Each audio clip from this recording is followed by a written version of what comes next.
राष्ट्रवादी काँग्रेस अजित पवार पक्षाचे युवा नेते जय पवार यांच्या उपस्थितीत आज बारामतीमधील सहयोग निवासस्थान आहे या ठिकाणी जनता दरबाराचं आयोजन करण्यात आलेलं आहे। खरं तर या जनता दरबारासाठी बारामती तालुक्यातील ग्रामीण तसेच शहरी भागातील मोठ्या प्रमाणावरती नागरिक हे आपल्या समस्या घेऊन सहयोग या निवासस्थानी दाखल झालेले आहेत। या समस्या सोडवण्यासाठी जय पवार स्वतः त्यांच्या समस्या जाणून घेत आहेत आणि ह्या समस्या सोडवण्याचा प्रयत्न करत आहेत। खरं तर निवडणुकीच्या काळातच जय पवार यांनी सांगितलं होतं की दर गुरुवारी बारामतीमध्ये नागरिकांच्या समस्या आहेत त्या सोडवण्यासाठी जनता दरबाराचं आयोजन करण्यात येणार आहे आणि दर गुरुवारी हा जनता दरबार असणार आहे। परंतु सकाळी 11 वाजता या जनता दरबाराचं सुरुवात झालेली आहे आणि दुपारी 3 वाजेपर्यंत हा जनता दरबार असणार आहे। एकंदरीत सकाळी 11 वाजल्यापासून मोठ्या प्रमाणावरती बारामतीमधील जे ग्रामीण आणि शहरी भागातील जे नागरिक आहेत ते आपल्या समस्या घेऊन सहयोग या निवासस्थानी दाखल झालेलं पाहावयास मिळत आहे आणि सकाळी 11 ते 3 वाजेपर्यंत जो जनता दरबार आहे या जनता दरबाराचं आयोजन सहयोग या निवासस्थानी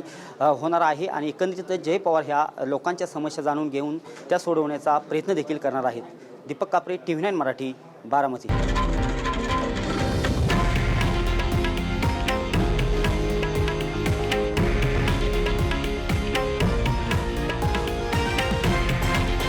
हे आहे देशातील नंबर 1 न्यूज नेटवर्क आणि आपण पाहत आहात TV9 मराठी, एकमेव।